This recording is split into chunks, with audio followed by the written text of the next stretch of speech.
Now, we've been keeping an eye on events down there in Plymouth, two rival demonstrations in Plymouth city centre. Dan Whitehead is there. And Dan, what's the latest that's going on?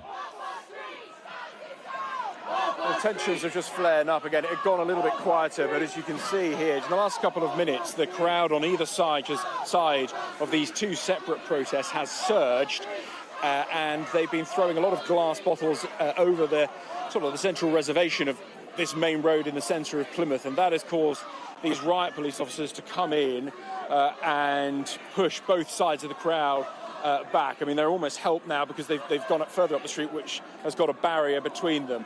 But at one point, I would say there are 60 or 70 or so from the campaign group that you're looking at, the group which is shouting, "Stop the boats, save our children," and saying that refugees are not welcome here. Those are some of the slogans. They had all climbed on top of this blue fence here and then were hurling glass bottles. A lot of them were thrown, and a few people, I think, got hit.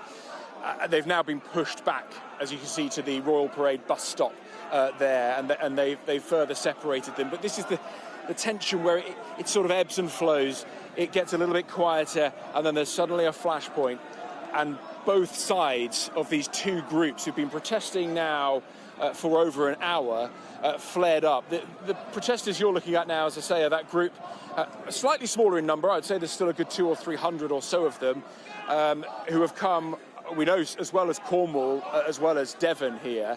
And then on the other side of the road, we've got the Stand Up to Racism group, who have an anti-fascism group as well. And in their material advertising this protest, they said put balaclavas on, don't talk to police, but they have joined up with Stand Up to Racism here.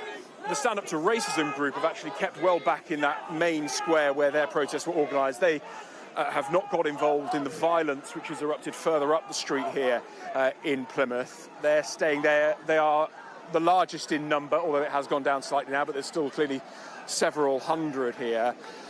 And really, since they came at 6 o'clock, both sides of these campaigns, these protests, have been separated by riot police vans, by riot officers.